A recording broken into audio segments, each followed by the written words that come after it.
नमस्कार दोस्तों। वर्ष 2021 कैसा जाने वाला है? मिथुन राशि का, जी हाँ, मिथुन राशि का वार्षिक राशिफल क्या रहने वाला है, इस बारे में आज के इस वीडियो में हम चर्चा कर रहे हैं। देखिए, जीवन के अलग अलग क्षेत्र होते हैं। सारे क्षेत्र जो हैं बहुत ही ज्यादा महत्वपूर्ण होते हैं। नौकरी, व्यवसाय, धन संपत्ति, परिवार, स्वास्थ्य, पढ़ाई, प्रतियोगी परीक्षा, तो सारे क्षेत्र जो हैं अपनी अपनी जगह पर बहुत ही ज्यादा महत्वपूर्ण है। और इन्हीं सभी क्षेत्रों में कहां पर आपको सौगातें मिलने वाली है, कहां पर सावधानी बरतने के संकेत मिलने वाले हैं, इस बारे में आज के इस वीडियो में मैं आपको बताने जा रहा हूं। राशिफल, वार्षिक भविष्यफल में आपको बताने जा रहा हूं। दोस्तों, एक बात यहां पर स्पष्ट करना चाहूंगा। मैं अपने हर राशिफल की वीडियो में आपसे एक बात स्पष्ट करता आया हूं, वो ये कि मेरे राशिफल चंद्र राशि पर आधारित होते हैं। उसकी वजह यह है कि शास्त्रों के अनुसार ग्रहों के गोचरों की गणना सार्वजनिक तौर पर यदि की जाए तो चंद्र कुंडली से की जाए, ऐसी मान्यता है। और चूंकि चंद्र कुंडली चंद्र राशि को ही लग्न मान करके बनाई जाती है, इस वजह से मेरे राशिफल चंद्र राशि पर आधारित होते हैं।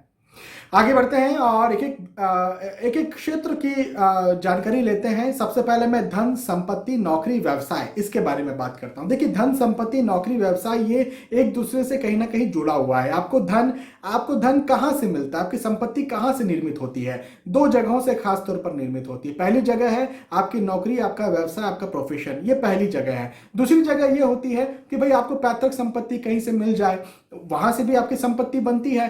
तो यहां पर नौकरी, व्यवसाय, धन, संपत्ति की ओवरऑल हम बात करेंगे। देखिए, सबसे पहले यदि आप व्यवसाय करते हैं तो आपके बारे में बता देता हूं। मार्च अप्रैल में ये वक्त जो है ये खास तौर पर आपकी नई योजनाओं को जमीन पर उतारने वाला होगा। नई योजनाएं जो भी बना करके आप रखे हैं, कुछ नया करना चाहते हैं, अपने व्यवसाय की शुरुआत करना चाहते हैं, या ऑलरेडी व्यवसाय कर रहे हैं, रिस्की इन्वेस्टमेंट करना चाहते हैं, या अपने व्यवसाय को बढ़ाना चाहते हैं, एक्सपांड करना चाहते हैं, नई कोई ब्रांच ओपन करना चाहते हैं, किसी भी प्रकार से व्यवसाय में कोई नया काम करना चाह रहे हैं, तो यहाँ पर वर्ष का ये जो सेकेंड क्वार्टर में कह सकता हूं, मार्च अप्रैल का, इस समय आपको उन्नति के योग, सफलता के योग मुझे बनते हुए नजर आ रहे हैं। और इस समय आप जो है वो इन कार्यों को कर सकते हैं, तो वक्त अच्छा है। लेकिन इसके साथ ही साथ मैं एक बात ये भी कहूंगा कि ऑब्वियसली कॉम्पिटिटर्स हर जगह हैं। कॉम्पिटिटर्स आपको परेशान जरूर करेंगे, और खास तौर पर मैं कहूंगा वर्ष के द्वितीय हाफ में। द्वितीय हाफ का क्या मतलब? Second half in the sense जून के बाद अगस्त, सितंबर, अक्टूबर, ये जो पीरियड रहने वाला है, ये आपके कॉम्पिटिटर्स के द्वारा आपको परेशान किया जाना, इस प्रकार का पीरियड रहेगा। लेकिन डरने की बात नहीं है, चिंता की बात नहीं है। मुझे ग्रोथ आपकी बनती हुई नजर आती है आपके व्यवसाय में, तो आप मेहनत करते चलिए, पॉजिटिव माइंड रखिए। देखो, कॉम्पिटिटर्स तो परेशान करते हैं, कोई आपका कॉम्पिटिटर है तो आप भी तो किसी के कॉम्पिटिटर है ना, इस बात को भी समझिए। तो आपको डरने की, घबराने की, परेशान होने की जरूरत नहीं है। आप जो है यहां पर आगे बढ़ते हुए व्यवसाय में मुझे नजर आते हैं। संघर्ष जरूर से लगेगा, खासतौर पर सेकेंड हाफ में, लेकिन चिंता की कोई भी बात नहीं है। यदि आप नौकरी करते हैं तो वही बात यहां पर मैं कहना चाहूंगा कि आपके साथ पॉलिटिक्स हो, कॉर्पोरेट पॉलिटिक्स। यदि आप नौकरी करते हैं तो आपको ये बात पता है कॉर्पोरेट पॉलिटिक्स क्या होती है। गुप्त शत्रु, हिडन एनिमीज जल्दी से निर्मित हो जाते हैं और ये आपको परेशान करते हैं।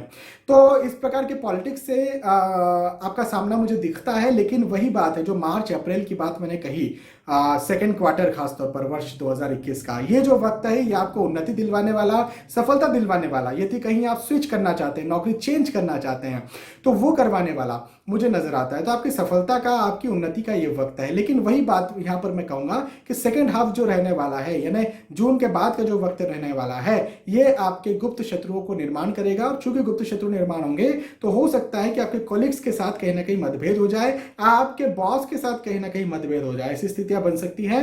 देखिए, मतभेद ऑब्वियसली आप जहां काम करते हैं वहां पर अच्छी बात नहीं होती, तो थोड़ा सा डिप्लोमेटिक आपको भी चलना पड़ेगा। डिप्लोमेटिक का मेरा मतलब ये कतई नहीं है कि झूठ बोलना पड़ेगा या कुछ गलत राह पर चलना पड़ेगा। डिप्लोमेसी कई बार हेल्दी डिप्लोमेसी भी होती है, जिसमें आप घुमा फिरा करके अच्छा काम कर जाते हैं और दूसरों को किसी आपके काम से बुरा भी नहीं लगता और आपका काम भी हो जाता है। तो वो जो डिप्लोमेसी है वो आपको थोड़ी सी सीखना पड़ेगा। हेल्दी डिप्लोमेसी की बात यहां पर मैं कर रहा हूं। अदरवाइज जब आर्थिक स्थिति की बात करते हैं, धन की बात करते हैं, मैं आपसे कहूंगा धन, आर्थिक स्थिति जो है मुझे मजबूत ही दिखती है और इवन दिन ब दिन बढ़ती हुई दिखती है। पैतृक संपत्ति की बात करते हैं, कहीं ना कहीं पैतृक संपत्ति को लेकर के विवाद चल रहा था, तो विवाद भी यहां पर जो है वो खत्म होता हुआ नजर आता है। पैतृक संपत्ति आपको मिलती हुई नजर आती है, लेकिन कब? पैतृक संपत्ति जो है वर्ष के आखिरी क्वार्टर, यानी मैं कहूंगा अक्टूबर, नवंबर, दिसंबर, ये जो पीरियड है, इस समय पैतृक संपत्ति मुझे मिलती हुई दिखती है। यानी ठंड, बारिश खत्म होने, भारत के आधार पर बात कर रहा हूं, बारिश खत्म होने वाली रहेगी, ठंड लगने वाली रहेगी या ठंड लग चुकी रहेगी, उस पीरियड में दीपावली के थोड़ा पहले, दीपावली के वक्त पैतृक संपत्ति मुझे मिलती नजर आती है और उस समय वाद विवाद खत्म होगा। ऑब्वियसली जब पैतृक संपत्ति मिल जाती है तो यदि कहीं कोर्ट केस या लिटिगेशन चल रहा होता है पैतृक संपत्ति को लेकर के, तो निसंदेह वो फिर खत्म भी हो जाता है। तो यहां पर ऐसी स्थितियां बनती हुई दिखती है, आर्थिक स्थिति मजबूत दिखती है। एंड ऑफ द ईयर मुझे आपका जो पूरा ईयर बनता हुआ नजर आता है, सब ग्राफ बनता हुआ नजर आता है, पॉजिटिव ही जाता हुआ मुझे दिखता है। परेशानी रहेगी, संघर्ष रहेगा, वाद विवाद की स्थितियां रहेगी, लेकिन आर्थिक दृष्टिकोण से आपका ग्राफ मुझे ऊंचा दिखता है, आगे बढ़ता हुआ नजर आता है। आर्थिक दृष्टिकोण के बाद यदि हम चर्चा करते हैं घर परिवार की, पारिवारिक स्थिति की, तो देखिए पारिवारिक स्थिति जो है खास तौर पर आपके जो जैसे मैंने बताया भी थोड़ी देर पहले कि वाद विवाद की स्थितियां जो है बन सकती है दूर के रिश्तेदारों से। दूर के रिश्तेदारों को क्या मतलब, जैसे पैतृक संपत्ति की बात हुई, अधिकतर पैतृक संपत्ति जो है ये बातें अधिकतर, नॉट ऑलवेज, मैं सबके लिए बात नहीं कर रहा हूं, लेकिन अधिकतर ये बातें कब होती है जब या तो आपके दादा के भाइयों के परिवार से कहीं ना कहीं कुछ बात हो रही है, आपके पिताजी के भाई या उनसे कुछ बात हो रही है, तो दादा के भाइयों के जो बच्चे हैं उनसे कुछ वाद विवाद हो रहा है। तो इस प्रकार से अधिकतर ये चीज देखी जाती है कि भाई पैतृक संपत्ति के विवाद होते हैं। ऐसे जो दूर के रिश्तेदार हैं, यानी आपके दादा के भाइयों के बच्चे जो हैं, ये दूर के रिश्तेदार किसी प्रकार से यदि हम मान लेते हैं, तो इस तरफ, इस जगह पर मुझे विवाद दिखता है। आपके पिताजी के भाई हैं, उनके बच्चे भी हैं, तो कहीं ना कहीं वहां पर भी मुझे विवाद बनता हुआ नजर आता है। लेकिन बहुत करीबी, जैसे आपके माता पिता, आपकी पति पत्नी, आपके बच्चे, आपके सगे भाई या बहन, इनसे मुझे कोई विवाद की स्थिति बनती हुई नजर नहीं आती है, सामान्य रहने वाला है ये। एक और बात यहां पर कहना चाहूंगा, पड़ोसियों से वाद विवाद मतभेद हो सकता है, तो इस बात का भी ध्यान रखें। देखिए वाद विवाद गलत बात नहीं है। यदि मैं कहूं वाद विवाद करना गलत है, तो फिर हमारे सेना जो करती है, हमारे देश की सेना जो करती है, जो लोग आतंकवादी आते हैं, क्या उन्हें मारना, क्या उनसे वाद विवाद करना, क्या हमारे देश के दुश्मनों से वाद विवाद करना क्या गलत बात है? बिल्कुल गलत बात नहीं है। लेकिन हमें यहां पर यह देखना होगा कि वाद विवाद करके क्या लाभ और क्या नुकसान हो रहा है। कई बार हम वाद विवाद करके अपनों को खो देते हैं और बाद में हमें लगता है कि यार हमें ये चीज नहीं करनी चाहिए। तो हमें लाभ और नुकसान को जरूर देखना चाहिए, उसके बाद में वाद विवाद करना चाहिए। ऑब्वियसली यदि किसी के साथ कुछ गलत हो रहा है, कुछ अन्याय हो रहा है, तो उसका जरूर से आपको उसका अपोज भी करना चाहिए और वहां पर वाद विवाद की स्थिति भी निर्मित करनी चाहिए और साथ ही साथ कानून की सहायता भी लेनी ही चाहिए। तो पारिवारिक स्थिति खास तौर पर आपके जो बहुत सगे हैं उनसे मुझे अच्छी दिखती है। एक अच्छी बात ये बता रहा हूं कि अप्रैल मई और मार्च को भी ले रहा हूं, मार्च अप्रैल मई, ये जो वक्त है ये मांगलिक प्रसंग, मांगलिक कार्य को बढ़ा सकता है। यदि आप विवाह के इच्छुक हैं, यदि आप संतान प्राप्ति के इच्छुक हैं, तो यहाँ पर विवाह या संतान प्राप्ति की कोई खुश खबर आपको मिल जाए, ऐसा भी मुझे बनता हुआ नजर आ रहा है। संतान ऑलरेडी है तो संतान के पक्ष में कोई खुश खबर आपको मिलेगी, संतान की कोई उपलब्धि आपको यहाँ पर जानने को मिलेगी वर्ष 2021 में। तो अच्छा वक्त है। आपके जो बहुत सगे हैं उनके लिए वक्त बहुत अच्छा है। अदरवाइज दूर के रिश्तेदार हैं उनके लिए उतना अच्छा नहीं है। स्वास्थ्य की बात करें तो अपने स्वास्थ्य को लेकर के चिंताएं बनी रहेंगी, खास तौर पर गर्मियों के वक्त। भारत की बात कर रहा हूं, गर्मियों का मतलब ये कि मई, जून, अप्रैल, ये जो पीरियड है अपने स्वास्थ्य का ध्यान रखना बेहद जरूरी रहेगा। खासतौर पर पेट, डाइजेस्टिव सिस्टम, स्टमक, अपने हृदय, हाइपरटेंशन, ब्लड प्रेशर, यदि आपको कोई लंबी बड़ी बीमारी है जैसे थायराइड या फिर डायबिटीज, तो इनका ध्यान रखने की भी आपको ज्यादा जरूरत रहेगी अप्रैल में, जून के पीरियड में। अदरवाइज उसके अलावा जो समय है वो आपके स्वास्थ्य को अच्छा रखेगा, मजबूत रखेगा। आंखों संबंधी समस्याएं भी हो सकती हैं, अपनी आंखों का, अपने नेत्रों का भी ध्यान जरूर से रखें, इस बात को भी ध्यान रखें। अदरवाइज लंबी बड़ी बीमारियों का ध्यान रखें। उसके अलावा कोई भी ऐसी समस्या मुझे बनती हुई नजर नहीं आ रही इन महीनों को छोड़ करके। तो ओवरऑल आपका स्वास्थ्य जो है अच्छा रहेगा। इन 3-4 महीनों में कहीं ना कहीं गड़बड़ हो सकती है।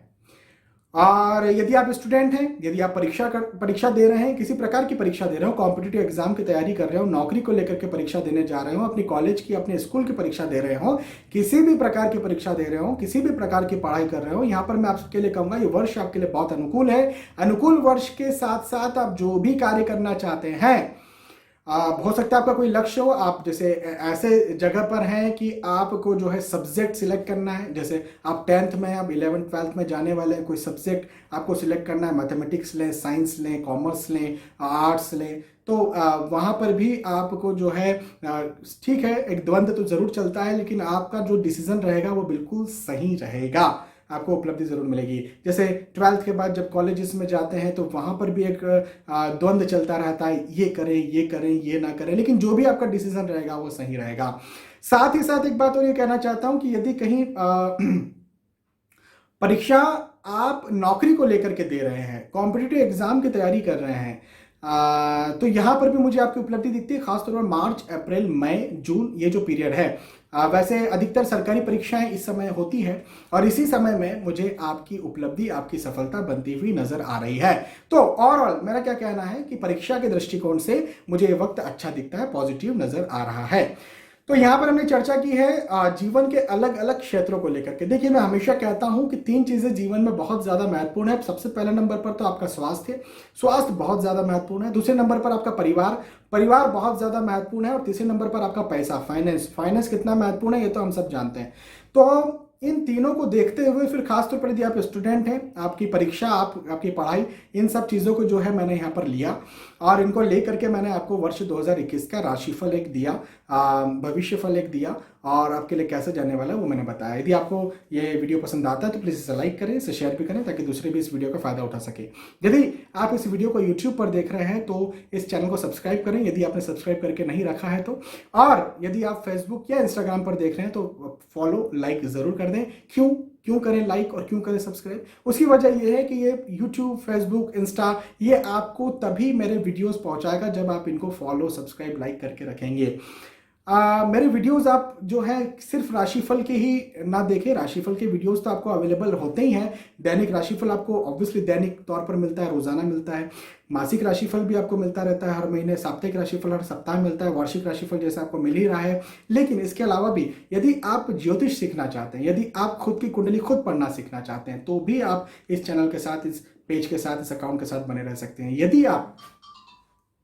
यदि आप ज्योतिष के नाम पर हो रही लूटपाट से बचना चाहते हैं, यदि आप ज्योतिषी घटनाओं को समय समय पर जानना चाहते हैं, कौन सा ग्रह वक्री हो रहा है, कौन सा ग्रह कब मार्गी हो रहा है, सूर्य ग्रहण कब है, चंद्र ग्रहण कब है, इसका मेरे ऊपर क्या असर है, यदि ये जानना चाहते हैं तो भी बने रहिए। और भी बहुत सारी ज्योतिषी जानकारी, शुभ मुहूर्त इत्यादि जो है वो आपको समय समय पर यहाँ पर इन चैनल्स, पेजेस, अकाउंट्स के माध्यम से मिलते रहते हैं। बहुत बहुत धन्यवाद, आपने आज का वीडियो देखा। आने वाले वीडियोज में, आने वाले एपिसोड से फिर मिलेंगे, तब तक के लिए आज के इस वीडियो में आपसे विदा चाहूंगा। नमस्कार।